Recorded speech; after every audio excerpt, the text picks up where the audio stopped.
Phillies are 2008 World Champions of Baseball. The Philadelphia Eagles are Super Bowl champions. Eagles fans everywhere, this is for you. Now entering the game for Philly Press Box Radio, Bill Furman and Jim Chet Chesko. It's Wednesday, September 20th, 2023. Welcome to the Philly Press Box Radio Roundtable, brought to you by the Irish Rover Station House in Langhorne, PA, Allstate Insurance in Westchester, PA, Cavs, Philly Tailgates, and the Edge of Philly Sports Network. I'm Bill Furman. I'll be your host tonight, along with my partner, Jim Chet Chesko. Chet, there seems to be a lot of local panic about this Eagles team after just 2 weeks, or people forget they're 2-0.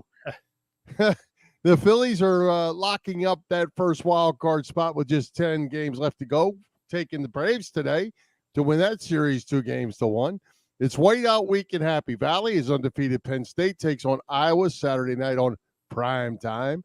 Flyers preseason hockey. You care anything about that, Chet? It's underway this week as well. We'll have to find out if you're going to be watching any of that or not. It's week 3 of our Fearless NFL East predictions, as well as always, plenty to talk about. Always, Bill, and we have to squeeze in some talk about your vacation. You were overseas for much of the last 2 weeks. Buongiorno. Isn't Italy beautiful, by the way? Oh my gosh. What a place. What a place. We will talk about that. Yes, sir. Hey, and we have a great guest tonight in longtime NFL Films cameraman and cinematographer turned author Bob Angelo, making his first visit to Philly Press Box Radio. Yeah, you're going to like hearing from Bob. He wrote this terrific book. I've been raving about this to everybody I talked to the last few weeks, the NFL Off Camera. Bob worked at NFL Films for a long time and has some great stories. So everybody's going to enjoy that, I promise you. All right. Sounds good. We'll get to that a little bit later on. Let's talk about Eagles, Chet. Like I said, a lot of panic on the local front. Fans overanalyzing every little detail. Going a little crazy in my mind. They're 2-0. They played two pretty good teams at New England and home against the Vikings and took care of their business. You're not going to be perfect, but wins are wins. Yeah, that's the bottom line, getting the W. And they do have some things to work on, but the good thing is they know that. They've admitted that. They got to get, Jalen a little more comfortable under the new offensive coordinator, even though he's worked with him before. Defenses now are, game planning for what Hurts is able to do. Fortunately, in game 2, they were able to adjust and went to the run game, and boy, did DeAndre Swift respond. So, you got to be able to make some changes on the fly, and the Eagles certainly did that. Yeah, they have some issues, but every team does. And don't tell me they're, inferior compared to the stinking Cowboys or the 49ers, because it's early in the season, and Cowboys haven't really played anybody. And the Niners, I'm not worried about them. Yeah. No, I worry more about the Eagles, and I don't worry about them, actually, but I care more about the Eagles than what those other teams do. I think, if anybody thought that the NFL defenses were going to come out and sit exactly in the same position they were last year to get just, sliced up by Jalen Hurts and what was going on, no, it doesn't work that way. So now they're throwing all kinds of new wrinkles. There's new stuff going on film. We got a new lineman in there. We got a new coordinator, got a lot of new running back situation. So they're going to put pressure on different things. They're going to blitz them like crazy until they prove the Eagles can beat that blitz. And then when it comes down to it, they can still hunker down up front and just move people out and run the football. Yeah, the one good thing is both the offensive and defensive lines have looked really, really good. The O-line, especially run blocking, and the D-line with, some of these new young guys, especially the Georgia connection. Carter and Jordan Davis, they have been terrific. They're number 1 in the league in stopping the run right now. And I don't think anybody's going to try to run too much on the Eagles. So now they got to worry about getting pressure on quarterbacks. Yeah. Oh, absolutely. And I think, again, that will come too. And the other thing that people have to remember is they didn't play in the preseason. Yeah. And as much as I'm not a fan of preseason, it's still nothing like putting on your uniform with the lights on and a game day scenario and game day speed and timing. It's a whole thing. And it's going to take a little time. But if you end up coming out of this thing and before you kind of get the gears all lubed up and you're 5-0 or 5-1 or something like that, you're in a real good place. And Nick said they will, revisit that whole thing about the preseason after this season. Maybe he will play some of the guys at least a little bit in the preseason next year, but that's a whole long way off. Oh yeah. We got a lot of wins to come up with before that takes place, and we'll get to our picks a little bit later on. But the Eagles coming to Tampa Bay on Monday night, not going to be an easy task. They don't play well down in Tampa historically. They don't need to lay an egg when they get down here on Monday night. Yeah, they haven't done well against Tampa in general over the last several years. Of course, I think Tom Brady was involved in 2 of those games, if I'm not mistaken. But we'll talk about that later. As you said, one thing that is troubling is all the injuries. Eagles have suffered a lot of injuries, especially on the defensive side of the ball. I think Avonte Maddox likely done for the season. I don't know if they've officially announced that as yet. Nakobe Dean got hurt in game 1, so he's out for at least 4 games. He's on IR. And the Jets lost Aaron Rodgers. Ford plays into his Jets career. So a lot of injuries around the NFL, and it seems like even more than usual, 2 games into the season. Yeah, and man, thoughts have to go out to the Cleveland Browns running back Nick Chubb. Nick Chubb, that's a career-ending injury, and I didn't see the film of it. I don't want to see the film of it. I saw the still shot. Yeah, I didn't see it either. That was more than I needed to see. Knees aren't meant to go the way that one did, and it not only is it a season ender, it's probably a career ender. It's a violent game, it's a rough game, and as fans, we sit up there, drink beer, and yell obscenities, and throw things at the TV. But man, these guys, they're putting their bodies to risk out there. I believe Cleveland is re-signing Kareem Hunt, bringing him back now, right? I think they did. Yeah, I believe they already did. Yeah, bad deal there for Nick Chubb. And I hate to see anybody get hurt, even if they have a star on their helmet. I don't want to see them get hurt. I just want to see them lose. But we'll talk more about that too. Well, let me ask you, being in Italy the last 12 days or so, did you get to see any of the highlights, at least, of the Eagles games? Well, I actually, the Sunday New England game started at 4:25, which was 10:25 over there. So I did watch a good portion of that game, and then I just ran out of gas. The Monday night game started at 2:30 in the morning, or Thursday night game started at 2:30 in the morning, and I did not see that one. I saw all the highlights, and I actually saw a little bit of it on NFL Network that I was able to get on my iPad a little bit. But yeah, it's sports is interesting over there, Chad. I'll tell you, because I follow college football so much. Right. I wake up on Sunday morning. I want to see the scores. The games are still going on. The West Coast games.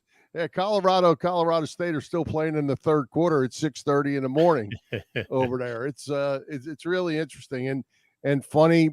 There is no sports. People don't talk about it. It wasn't football season over there. Mm-hmm. And I do have a professional basketball league, but just no talk of sports. Sports isn't a thing. Watching TV isn't a thing.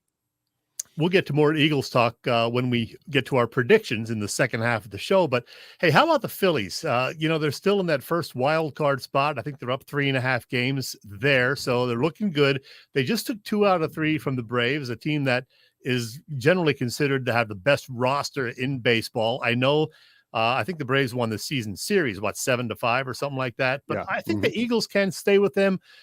Braves have the edge in pitching, certainly. So that'll be interesting if they do play in the second round of the playoffs. The Phillies rather, will hopefully get past whoever they play in round 1, be it the Cubs, the Diamondbacks, the Reds, the Marlins. We still don't know yet. Yeah, well, and it may play to the Phillies' advantage that these teams are battling each other for these last couple spots.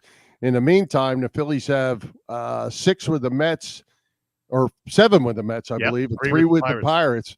They need to win 7 of them 10 games, in my mind, and they need to go in on a roll. This pitching situation's got to get straightened out. They finally get a nice outing from Aaron Nola today. Hoffman, who's probably been their best guy out there, really, and he gets lit up today. they're just so inconsistent, and they're inconsistent at the plate. You hit 5 home runs one night, you come back today and you needed everything you get to hit more home runs.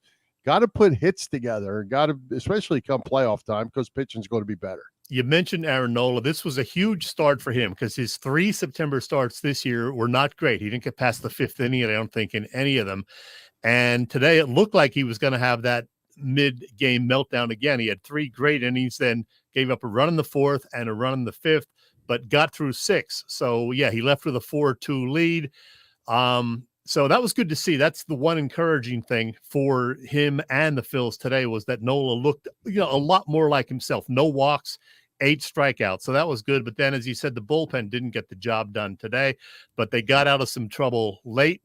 Kimbrel getting it done with some help from Nick Castellanos, who not only hit 2 home runs, but then caught a fly ball in foul territory that he could have let drop and ended up gunning down former Philly Luke Wheeler at the plate trying to score on a sac fly. So that sent it to extra innings and the Phillies won.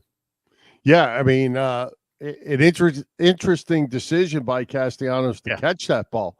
He could have let it drop and not had that play at the plate and just played it safe. I don't know if you got to hear the TV broadcast, but Kruk was yelling, "Let it drop! Let it drop! Let it drop!" Was he? Was he? No, I saw the highlight of it, but I didn't see that. But and for Castellanos, he's running the wrong way to make that throw to the plate. Has to do a complete spin with his body.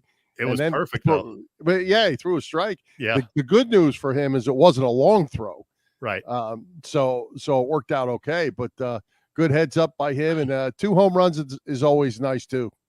Yeah, because he's been a bit of a funk of late, so nice to see him come out of it today. And Bryson Stott was 0 for 10 in this Brave series, going into the at-bat in the 10th inning when he hit the 2-run single that proved to be the game winner. So everybody picking everybody up when need be.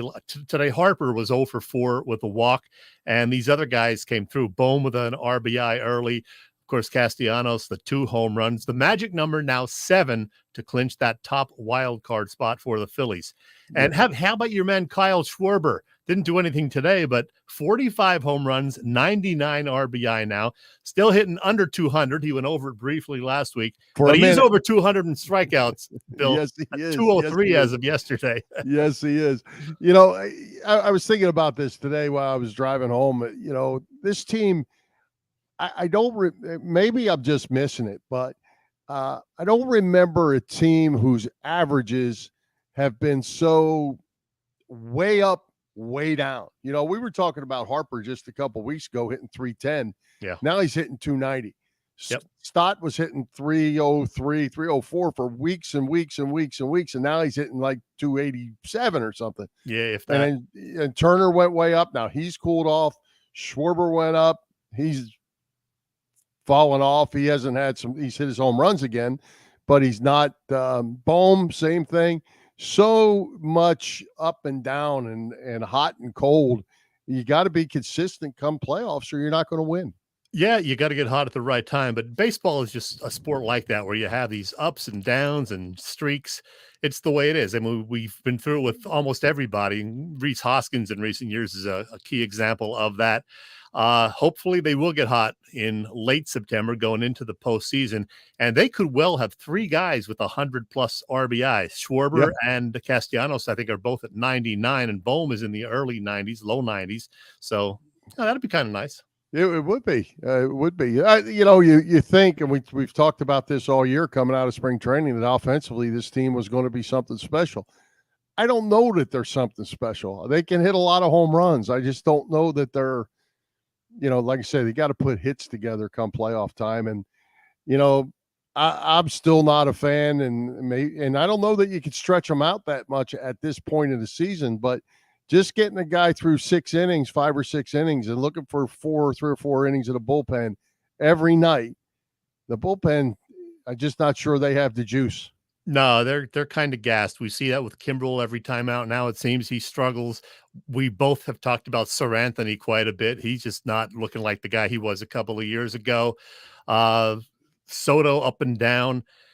Alvarado looked good today. That was a good sign. Because he came on in the 7th inning. So I don't know, Bill. We'll talk a lot more about that next week when we get closer to the postseason. But while we're talking Phillies, we got to send out our warm wishes to Charlie Manuel, who's recovering from that stroke he had last weekend. Supposedly he's doing well, out of danger now. So our thoughts are with Charlie. Get well soon, Charlie. Yeah, and hey, Chad, I was going to tell you, Charlie put out a tweet thanking the hospital and all that. That's Lakeland.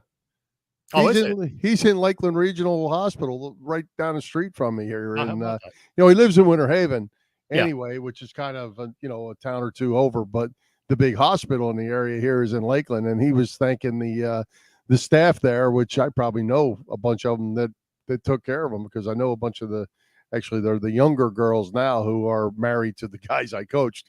But yeah, Charlie's right down the street here. If he's still in, I don't know if he's still in here at Lakeland. Yeah, I don't know, but get well soon, Charlie. Absolutely. Hey, let's talk a little Penn State football, Chet. I know you like that. The Nittany Lions undefeated. It's whiteout week in Happy Valley. Yeah, I haven't gotten to see much of them in action this season yet, but they're putting some points up, surely. We knew they would the first 2 weeks, but even against Illinois last weekend, they looked good. So that's great to see. And, it's going to get a little tougher now as we get into the Big Ten schedule for sure. Especially when we move into October, but so far so good, Bill. Yeah. Hey, take them one at a time. And we still got to talk about you getting to Happy Valley for a whiteout. It's I know it'll be right up with one of the biggest sporting events you ever saw, just going to a whiteout. Yeah. Well, if I do indeed retire next year, and there are rumors about that from my real job, I'll have more time to, make a little weekend jaunt to Penn State in the fall and do other things like that. So looking forward. Well, if you could stay out of the concert halls, you'd have a lot of free time, but that doesn't seem to be something you're capable of doing. I went to 4 concerts over the last 11 days, which I think is a record. I think I'm going to set a record for my personal self in terms of concerts in 1 year. I don't know what I'm at. I'm closing in on 20, I believe. But that's a whole other story, Bill. All right. Hey, one final comment. I mentioned the Flyers preseason starting before we talk again next week. Any interest in the preseason? Sounds like a lot of young guys are going to get chances. Sounds like a lot of energy coming out of this Keith Jones, Danny Briere, John Tortorella, the new Flyer bunch. I can't imagine that I'll watch any Flyers preseason action, but I will, read the recaps and see what everybody's saying about them. I saw a little bit of Briere talking yesterday saying they're not going to tank. They're definitely not going to lose games on purpose. That's not the plan. They want to get these guys, a winning attitude and going out there trying to win every single game. They may still be one of the worst teams in the league. We'll see. But, if they play well and if Carter Hart continues to progress in goal, they could, maybe surprise a few people, win a share of games at least. Yep. Well, looking forward to it. I like hockey kind of at any time. Thanks, Robbie. It's good to be back as well. Appreciate that. All right. All right, Chet, we're nearing the end of the summer. Gas prices have gone up and up and up. It's time to save some money with Allstate's pay-as-you-go auto insurance. That's right, Bill. Allstate's pay-as-you-go auto insurance puts you in control. You only pay for the miles you drive with the same full coverage that a traditional policy offers. Pay-per-mile insurance gives customers greater control of their insurance costs. See how much you can save with pay-per-mile car insurance by calling your local agent. In Westchester, Pennsylvania, that is Dave Lavoie. And by the way, in addition to auto insurance, Dave's Allstate office also offers home and renters insurance, life insurance, business insurance, and more. Allstate in Westchester. Call Dave Lavoie at 610-430-0700. Once again, 610-430-0700. Well, one thing we know, Chet, even if gas prices are high, you can't sit at home all the time. You go to concerts, and you also go to the Irish Rover Station House. So what's going on over there? Matter of fact, Bill, I stopped in there last Thursday evening before the Eagles-Vikings Thursday night football game, picked up some delicious, sweet, and spicy boneless wings to take home. That's my favorite there. Excellent as always. Well, some of the things happening at the Rover every Wednesday, Quizzo night. They have live music on Saturdays also this weekend. It is courtesy DJ Corey Curtin. And fear not, even when that's all going on, they do have Phillies and college football games on their many TVs there. Oh, you know this too. They have dinner specials all the time, Thursday through Sunday, and Killer Burger Thursdays. Look, they've crowned a champion, Taylor's Best Brie Burger, winning the latest competition among those killer burgers. Of course, coming up at month's end, it is Oktoberfest. You know, I've been raving about this for the last several weeks, noon to 6 on September 30th, when this great Irish bar and restaurant goes German. Some great German food and beers, plus giveaways, and the always fun Steinhoisting competition. I will be there. Get all the info on that, plus the weekly Thursday through Sunday dinner specials and much more on the Rovers website, IrishRoverStationHouse.com. And where's our buddy Ray? There he is. Hi, this is Ray Dinger, and it is always fun to talk sports with these two guys, Bill and Chet, on Philly Press Box Radio. Yes, it is, Ray Diddy. Hey, Chet, speaking of the NFL, you had a chance to visit with longtime NFL film cameraman and cinematographer, turned author Bob Angelo just the other day. I know just from talking to you, messages I've been getting from you, you're really excited about how this visit went. Tell us about it.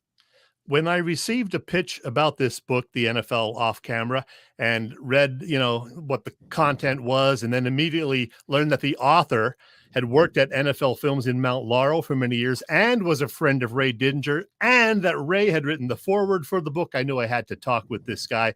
So here it is. As soon as I get it loaded up in our little system, I had a great chat with Bob Angelo, because he's a football fan, of course, having worked for NFL Films for those many, many years. He grew up in Western Pennsylvania. He was a Steelers fan back in the day. He went to Penn State.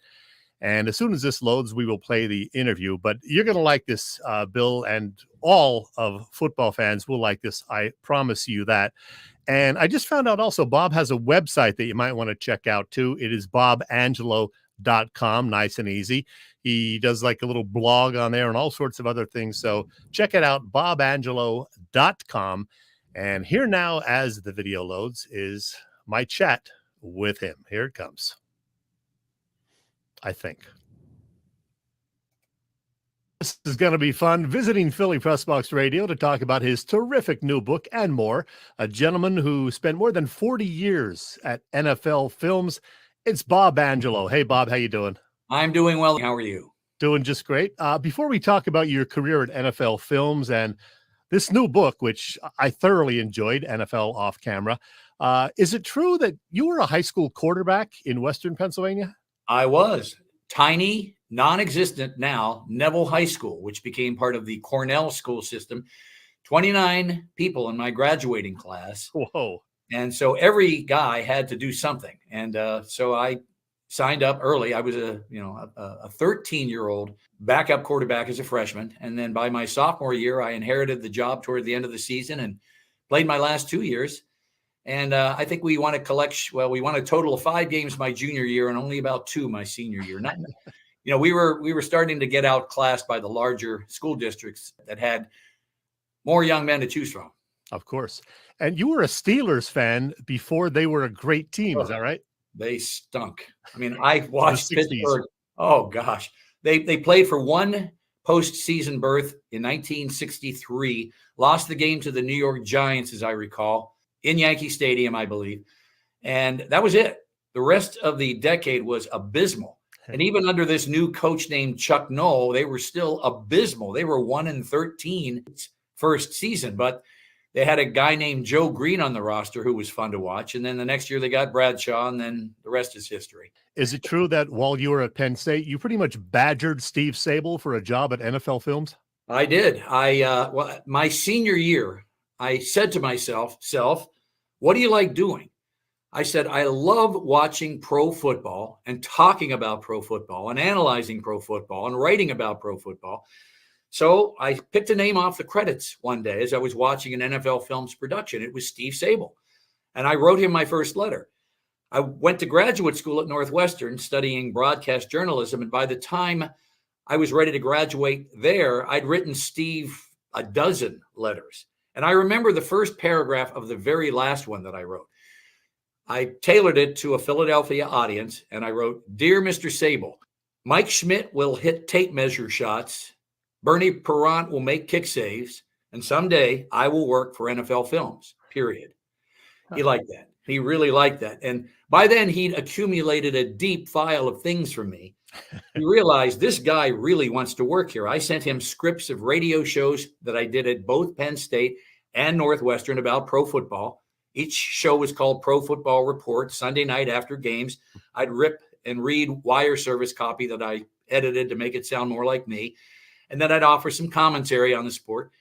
And basically he said, we're looking for writers. I can teach people how to make films, but if someone can write, then someone can be a producer. Someone can learn to write. And had me in for an interview June 6th, 1975. It was a Friday. I went to a Phillies game that night with college roommates, former college roommates and friends. But at 1:35 p.m. on June 6th, 1975, Mr. Sable, Ed Sable, hired me. And not that I remember. And that changed my life. And I spent the next 43 plus years working for the Sables and NFL Films and the National Football League. Yeah, 43 years, and you shot and edited more than 850 games before retiring in 2018. Your last game happened to be the Eagles knocking off those Patriots in Super Bowl 52. You won 21 Emmy Awards. Now, rather than ask you about your legacy at NFL Films and the decision to write this great book, I'm going to let a friend of yours handle that. All right. He was part of the company really when it started with Ed Sable and Steve Sable, when it was just, I mean, the whole company was like 8 people. So you had to do everything. And Bob did. And he became one of the real stalwarts of that company. And, you know, he called me a couple of years ago and he said, you know, I have all of these experiences and all of these memories, 40 years of doing this. I'd like to write a book. Do you think, you think that would work? I said, Bob, I think it's a great idea. One of the things that happens, and I've worked at NFL Films long enough that I experienced this. If you'd be in a hotel lobby or in an airport, which we were constantly because we're traveling, you know, and you're wearing NFL Films gear and you're carrying NFL Films cases so people know who you are. People come up to you all the time and say, God, what's it like to be on the sidelines at an NFL game? What's it like to be on the sidelines at a Super Bowl? People want to know these things, you know. That's kind of what Bob's book's about. Ray wrote the foreword for your book, and he speaks very highly of you, Bob. Well, I saw Ray last night. I went to Westchester and to see Tommy and me. Took a friend, saw Ray eating at the same restaurant we'd chosen for dinner, and we talked a bit. Enjoyed the play immensely. Sent him an email this morning just telling him how beautifully staged it was and, of course, how well written it was. And I was flattered when I asked Ray if he would write the foreword. He said, absolutely. I mean, I always thought that we had a good working relationship, and I always respected him. And I think that had a lot to do, of course, with Temple University Press picking up the book. Mm-hmm. Good enough for Ray, good enough for us. So always indebted to Mr. Didinger, and also like him very much. He's just a great person on camera, off camera, same guy. Yeah, he's a friend of our show. He's been on, I think, 22 times over the last 9 years, not that I'm counting. Just a terrific guy. And as I said, he wrote the foreword. And what I like about this book, in addition to the many, many great stories, is that every chapter is just 2 or 3 or 4 pages in length. It's a true bathroom book, is it not, Bob? Well, I said that on Good Morning Football last week. I said, I told my wife, I'm writing a toilet book, I said. And she said, no, it's not a toilet book. It's a coffee table book. It's a collection of short stories that can be read quickly. And that was a choice. I said, football fans consume their football in large doses, 3 to 3.5 hours to watch their favorite team. God knows how many hours on their fantasy football lineups and rosters and transactions and all of that. So the last thing they need is another long narrative. I said, I'm going to write these stories, no more than 1,200 words each, so that football fans can take it down the hall to the bathroom during a television timeout and come back knowing something completely new about Jim Taylor or Otto Graham or Andy Reid or, any one of 110 story subjects in the book. My wife, who is a pretty good judge of good writing, didn't like any of the screenplays I wrote, didn't like any of the ideas I'd ever come up with. And then she read 1 or 2 of these stories that I handed to her, and she said, I think you're onto something here. And that's when I knew I was onto something because I kind of had a feeling about these stories because they're quick, they're pithy, they're substantive, and they're personal. Every single story in my book has a personal experience with the player or the coach or the front office person or the owner or the media person that I was writing about. Short stories. I call my table of contents the random access table of contents. Pick one that you like, read it, put the book down, come back to it later. You don't have to read from A to Z, even though it's called the A to Z Guide. Yeah, my kind of book. Let me hit you with a few names with connections to Philly, Bob, and give me 30 seconds or so on each. How about Eagles and Vikings wide receiver Chris Carter? Chris became one of my real good NFL friends. I had a few in my career, people who were more than just players to me, and Chris was one of them because of his candor, his honesty, the fact that he could take a good hard look at himself and say, I'm messing my life up here. I've got to change things. I interviewed him. I did the long interview for his Football Life episode and had him in the chair for about 4 hours. And I asked him point blank about his addictions and his issues. And his wife was standing nearby in the kitchen, large home. Still, she could hear everything he said. And he was so brutally honest about himself and about his shortcomings. Hard not to admire that, especially after he became the third receiver to catch 1,000 balls. And we had him wired that night. He looked out, looked at me and said, stay right there, Bob. It's coming your way, coming right at you. And sure enough, it did. Oh, I love that. One of my favorites, the Hall of Fame coach, Dick Vermeil. Man, Dick worked his teams hard, and that's putting it lightly. Eagles came into games, I don't want to say exhausted, but ready, sometimes too ready, as in that first Super Bowl against the Raiders.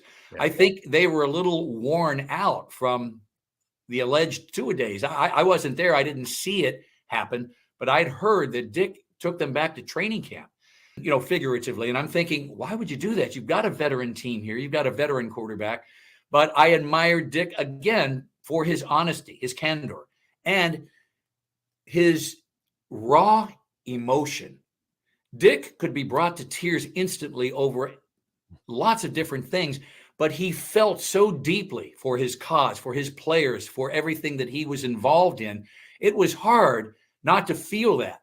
And I'm sure a lot of his players said, yeah, we buy in because our coach is with us. He's one of us. He cares about us as human beings. He may work the hell out of us, but at the same time, he knows who we are and respects us, cares. And still going strong at age 86, I believe. The great broadcaster, Harry Kalas.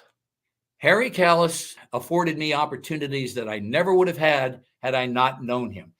First off, loved working with him. Secondly, after every football season, he would take one of his weekly checks from NFL Films and fund this elaborate party that became an NFL Films institution known simply as Harry's Party.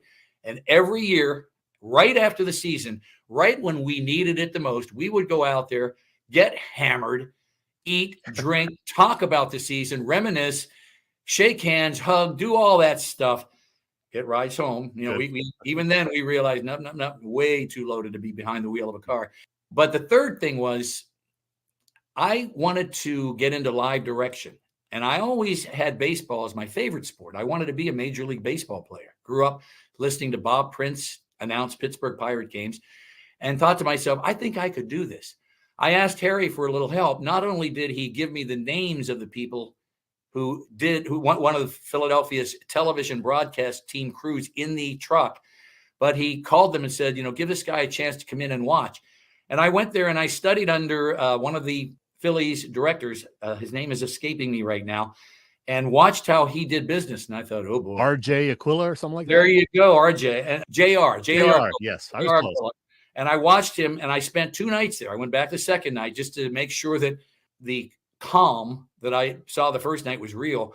And then I actually had a chance to do it. I directed a College World Series.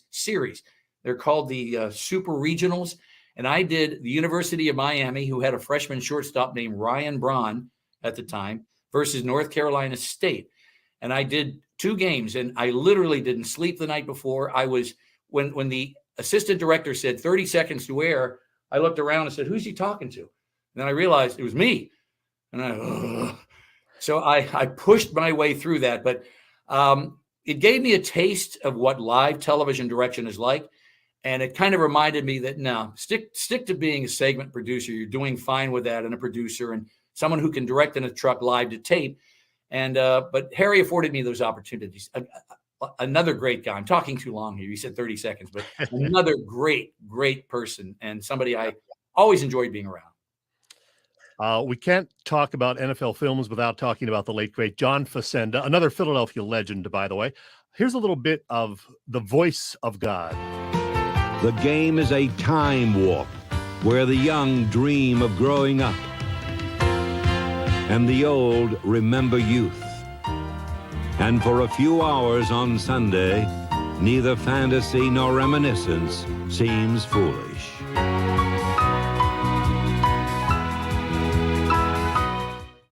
Tell me about working with John Facenda.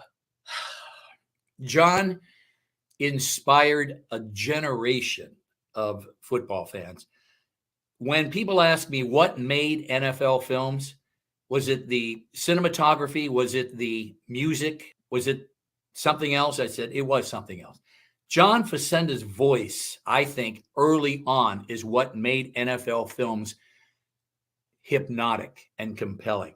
I know in high school, when I was a freshman quarterback at Neville High School, our coach had a bootleg 16 millimeter film that he played for us. And I heard John's voice for the first time. And I think the line went something like, there are many superstars in pro football, but only one Superman. And the editing settled on a shot of Deacon Jones. And I was ready to go. Let's practice now. Let's put on the pads and go out and play and do this. John just could do that. He could make a shopping list interesting. Broccoli, Brussels sprouts, peppermint patties. He was just, and the first time I worked with him, all the senior producers reminded me, do not go in there with dirty copy. He hates scratch outs and penciled in corrections, and do not overwrite for him. He has one pace. It's slow. Well, I ignored everything. I went in there and did what I thought was best. And at the end of it, he said, Bobby, if we're going to work together, you have to do a few things differently. First off, don't be handing me this scratched out stuff. And number 2, you need to write less. And that was good advice, writing less, because, writing for the ear, you don't want to fill people up with too many words all the time. And that's how it turned out. That's how it went. And we worked together well for the next 7 years until John unfortunately passed away. And you wrote this line for him. There are 27 teams in pro football. And then there are the Pittsburgh Steelers. I watched that whole episode. That was a great one. The 79 Steelers. Oh, yeah. I get goosebumps just watching that, because I conceived of that opening about mid-season, thinking that the Steelers were going to go to their 4th Super Bowl in 6 years. And I shot those tunnel shots, every one of those things. And I got that very first shot that you showed of them coming out of the locker room, starting down the tunnel on the last game at Three River Stadium that season. So that's how up against the wall I was with that. And I knew that if I could get the shots with that music, John would sell it. And then, of course, I needed the Steelers to win the Super Bowl. And they did. Yep. Okay. We have to, of course, talk about the creation of Hard Knocks, because you had a prominent role in that. How did that come about in 2001? And you got to tell me the Brian Billick story, too. Brian was tremendous. I knew Brian from his days as the offensive coordinator in Minnesota. Mm-hmm. Steve Sable called me into his office one day. He didn't give me all the details. He said, someone came up with this idea and you're going to do it. The idea apparently came from a Hollywood producer named Marty Callner, who's always credited in every Hard Knocks episode ever. But Steve said, it's your show. Develop it the way you want. Do it the way you want. And it's the Baltimore Ravens. And wow, really? And then I realized, oh, this is going to be great because, Brian's going to let me do whatever I want to do. And pretty much they did. I mean, the Ravens gave us total access. I mean, that's the first I ever heard that term. Now it's the name of a very popular television show on the net. But we got total access. The Ravens basically didn't stop us from doing anything except coming in to the training room when there were players with medical issues. They didn't want that out there for contractual reasons. I understood. And every Wednesday morning after the show was edited and ready for air, I had to screen it for the Modells, for Brian Billick, for the media relations executives, and Ozzie Newsome. And it was Wednesday morning at 8 a.m. early so that if there were any changes, they could be made at NFL Films before the air date on Wednesday night, before the airtime on Wednesday night. The first week, no one said a word. They just got up and left, and everyone said, good job. However, Steve Sable was very concerned about all the profanity. I said, Steve, this is football camp, professional football camp. You know what goes down here, He was still concerned. So prior to the second show, he instructed all the editors to avoid profanity where possible, and where profanity had to be part of the show, bleep it or use presents to get rid of it. Well, that second Wednesday morning, when I screened the show for the Ravens, Brian was the last to leave. I could tell he had something on his mind. And he got up and he said, Bob, great show again, but we need a few more gratuitous F words in there. Could you see to that? And he walked out. I got on my cell phone. I called Steve. From that moment on, the gates were open and people got a glimpse of what training camp really sounds like. Great. And still going strong all these years later, Hard Knocks. Hey, we're pretty much out of time, and I'm not going to get you to try to tell either of these stories, but folks, if you buy this book, make sure you read the chapters on Matt Kavanaugh and Connor Barwin, because I literally laughed out loud reading both of those. You know what I'm talking about. Connor was a trip. He knew exactly what he was doing. He set me up. Oh, man.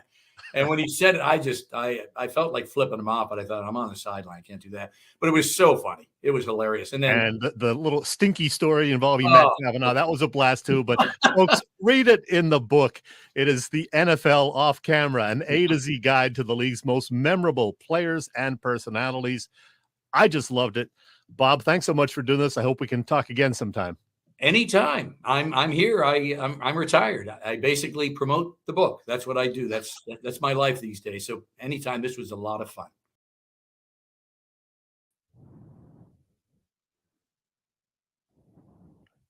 Come on. Hey, Chet, I'll tell you what, man, that was great. That was great. Yeah, wasn't he awesome? Just such a personable guy, and he really enjoyed talking to me too. So he's going to come back again later this season with you and me some Wednesday evening, Bill, because he's got a lot more stories, believe me. All right. So where do you get the book? It's available wherever fine books are sold. Amazon.com, I know, has it. They are running low, though, he said. So check there, check Barnes & Noble, check your local bookstore if they still exist. But yeah, any good bookstore will have this. And if you're out in the Pittsburgh area, he's got an event, which I posted at the beginning of this video, on September 29th in the area where he grew up, Neville Island, and where he went to high school. So check that out if you're out in the Pittsburgh area. But I'm sure he'll have some other events, And does he sell them through the bobangelo.com as well? I don't know. You could reach out to him though, but yeah, the website bobangelo.com. So check that out. I just learned about that website today by accident. So yeah, he does have a big promo on there about it, and he writes a blog on there about various things. And I think you can contact him through there. So check it out, bobangelo.com. Penn Stater, great guy, and as Robert Moser said, a great guest. Yeah, absolutely. And I'm going to check it out. It's Chet, these older guys like us, I guess we're becoming somehow. But anyway, they all have such great stories, and they're all, for the most part, they're very friendly people who just want to tell their stories. Yeah, and they're so fun to listen to because they can go on, and the next story is better than the last story, and so on and so forth. And, consider he worked on the sidelines of NFL games for 43 years, Yeah. shot more than 850 games. He's got stories from a lot of players and coaches. Absolutely. Great interview. Fantastic. Thanks. All right. Hey, let's give a shout out to all the shows at the Edge of Philly Sports Network this week. The gang, as always, has all the bases covered. You can catch all the action on www.eopsports.com, as well as Edge of Philly Sports on YouTube. You can also find our show on the Philly Press Box Radio YouTube channel as well. Help us out. Hit those subscribe, follow, like buttons, and as always, share with your family and friends. As you can see, the nights are filling up. Wednesday, heck, check. There's 6 shows on Wednesday night. Best ones right there in that 7 o'clock spot, though. Oh, yeah. Pretty good one, though, right after us, the Edge of Philly Sports folks, 8:30. So check them out. Give yourself a little, break in between, and then check them out at 8:30. And you know what? We serve you well, we think. But now if you get served in a totally different way, you just might need an attorney. All right, guys, let's talk about Cherry Law Firm. If you get hurt at work in a motor vehicle accident, personal injury, or affected by criminal law, you got to call David R. Cherry of the Cherry Firm. Call 610-565-0300 or go to cherryinjurylaw.com. Let David R. Cherry fight for your rights. Again, that number is 610-565-0300. That's 610-565-0300 or go to cherryinjurylaw.com. Let David R. Cherry fight for your right. There you go. Hey, Chet, it is prediction time. But before we get to this week's pick, how are you, Boop, Bob Patrone Jr., to his friends? How are we doing through week 2 and on our picks on the survivor pool? Well, fortunately, we're not doing a true survivor pool. Otherwise, Boop would be dead because Boop would have been out in week 2. But we're doing a margin of victory pool. So we're all going to survive the season, and it's based on our picks and the margin of victory. So we'll get to that after we make our regular old picks. Okay, so how are we doing in our standings, though? In the standings, in the regular Pick'em League, Boop is 5-3. You are 5-3. I am 6-2 in my familiar spot atop the heap. Okay. Boop picked Arizona last week to beat the Giants, which almost happened, but the Giants came back from a 21-0 deficit and won 31-28. So tough one, Boop. Okay. I don't even remember who I picked, so I was in a foreign land. Okay, so here we go. Week 3 picks, NFC East only, since they're all playing individual games, no inter-league matchups or inter-division matchups. So we have the Giants at the 49ers. 49ers are -10. The Bills are at the Commanders. The Bills are -6. Dallas is at Arizona. Dallas -12. That's a lot of points. Yeah. And the Eagles visit Tampa on Monday Night Football. Eagles -5. That Giants 49ers game is Thursday Night Football as well. Thursday Night Football, yes, indeed. And Boop tells us that the all-time series between the Giants and Niners is 17-17 in the regular season and 4-4 in the postseason. However, we got to pick the Niners in this one. Boop does. I do, and I have a hunch you're going to take the Niners also. Yeah, absolutely. Yep. And no Saquon Barkley this week for the Giants either. He's hurt again. Yep. Bills at the Commanders. Bills -6.5 on the road. Well, Boop says the Jets game may have ticked off the Bills. They may not lose again until Thanksgiving weekend at the Link, says Boop. He's taking the Bills. I'm taking the Bills. Washington's not going to go 3-0. Sorry. I'm going Commanders. No, you're not. Yeah, I am. Oh, don't go commando. Maybe. No. Commanders. I'm going Commanders. Let's see what really? happens. Okay. Why not? Washington. You got it. All right. Dallas at Arizona. Cowboys -12. Let's see. Boop says Dallas is gunning to become the 8th team of the Super Bowl era to win each of its first 3 games by 20 or more points. You know what? They could do that. Favored by 12 or 12.5. I don't know if they're going to win by at least 20, but Dallas wins the game. Boop says so. I say so. I say so. Yep. Eagles visit Tampa Monday Night Football. Eagles -5. Well, as I mentioned earlier, the Birds have struggled against Tampa in recent years. Boop says the Birds haven't beaten Tampa Bay since 2013. They are 0-4 since then, but he says that ends here. Boop's taking the Eagles. I'm taking the Eagles. I'm taking the Eagles. That's for sure. And I'm taking the Eagles to cover also. They will win by more than 5.5. I may put some money on there, but I don't know. That might jinx them, so we'll see. All right. Okay, so now our margin of victory survivor pool picks. Who do you have? Who's Boop have? Okay, well, let me put up the standings here. And yes, I'm actually keeping a spreadsheet at home because, I have to keep track of who picks who because you can only pick one team, during the season one time. So, Bill, you can never take Washington or Dallas again. I can never take Washington or Buffalo again in this thing. Boop won the first week, but in week 2, he took Detroit and they lost to Seattle. So he gets a loss. The only thing wins and losses count now will be for a tiebreaker if we end up with the same amount of points. So the wins and losses don't really matter. Right now, based on the margins of victory in my 2 picks, I have 32 points. Bill, you have 24. Boop has 10 because if your team loses, you get 0 points. You don't get minus points. You get 0 points, though. So he got nothing for picking Detroit, which lost. So there's the standings. And now we move on to week 3. And I can tell you that Boop is taking Dallas. I'm going to take those Kansas City Chiefs because I forget who they have, but they got somebody that they should blow out. All right, and I'm going to take the San Francisco 49ers because they should definitely blow out the Giants. We'll see how that goes. All right, so Boop is taking Dallas, and you are taking who? 49ers. 49ers, got it. All right. No changes. We're good. All right, very good. All right, hey, Chet, football season's cranked up. What's that mean to Bob Cavanaugh and the gang at Cavs Philly Tailgates?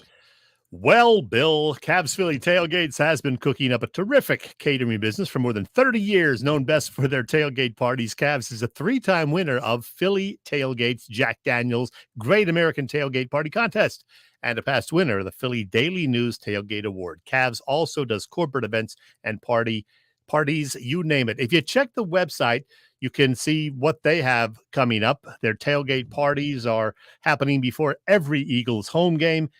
Over by Live Casino. Order your tickets via the website, phillytailgates.com. Check the site, and if you have any questions, you can email them at cavscatering@verizon.net.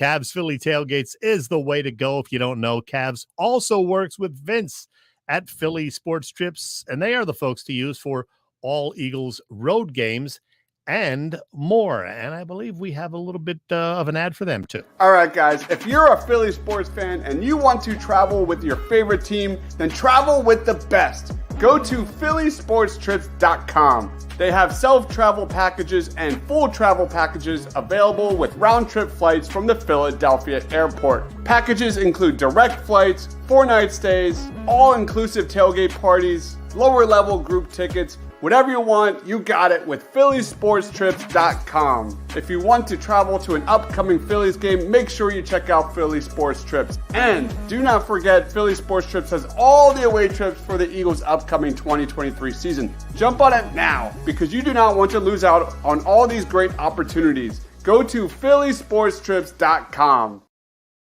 And we should mention Philly Sports Trips' next 3 Eagles away games are sold out, the trips through Philly Sports Trips, but you can still get in on lots of other Birds trips later in the season, as you can see here, or maybe join them for a Philadelphia Union trip up to New England. Check it all out at phillysportstrips.com.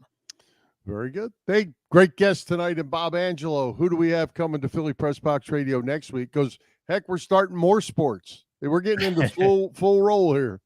Well, Bill, you actually arranged next week's guest, some guy named Steve. Who is this guy? Well, Steve is he does a podcast, and he does it on the Washington Commanders.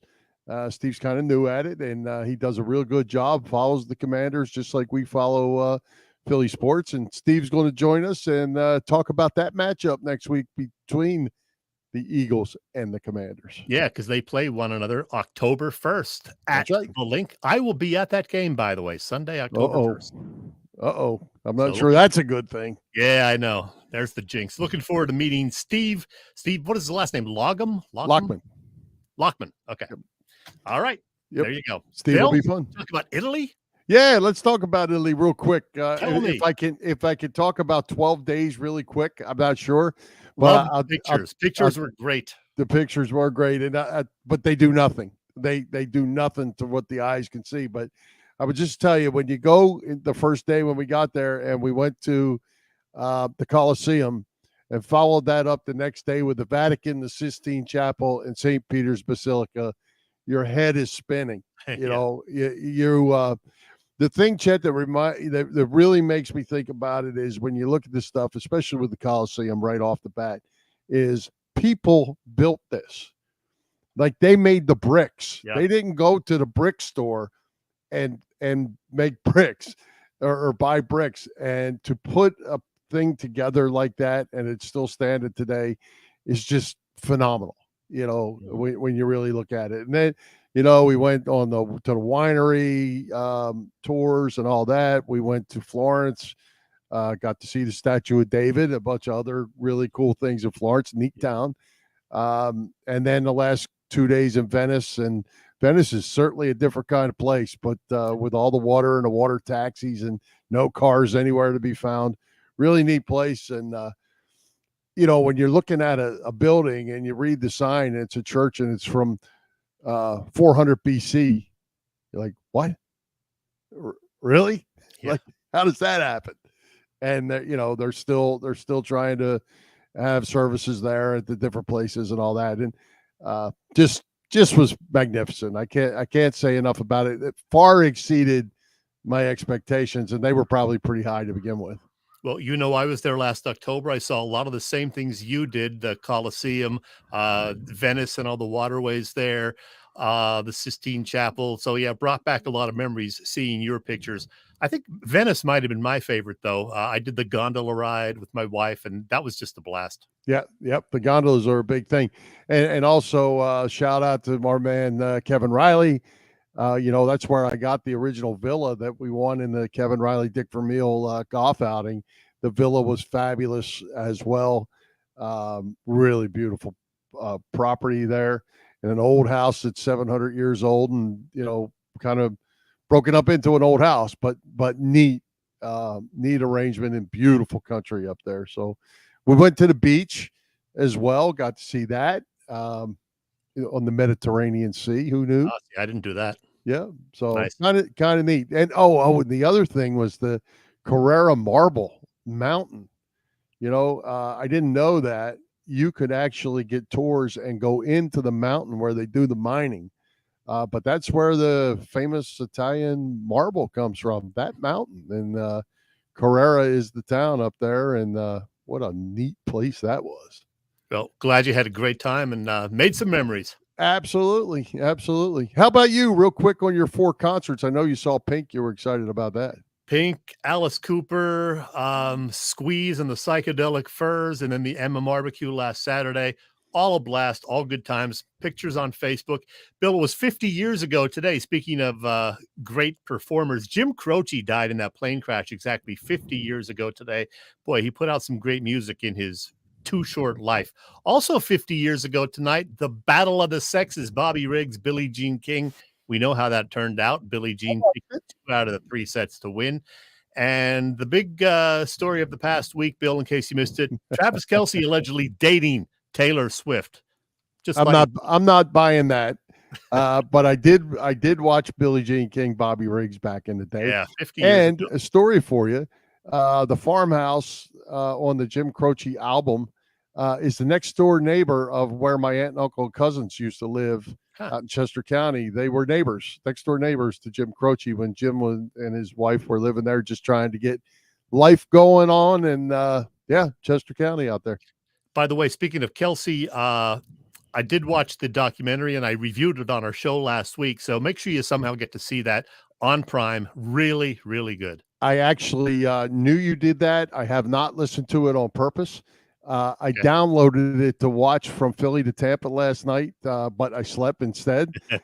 So I do have it downloaded to watch just as soon as I can. And I've heard nothing but great things about it. I'm sure you felt the same. I promise you'll enjoy it. I won't give you any spoilers, so watch it and enjoy it. Sounds good. All right, ready to wrap it up? Wrap it up. Let's see. Let's thank our special guest, Bob Angelo, our sponsors, the Irish Rover Station House, Cavs Philly Tailgates, PPCC 118 Raz Room, and Dave Lavoie of Allstate Insurance in Westchester, PA.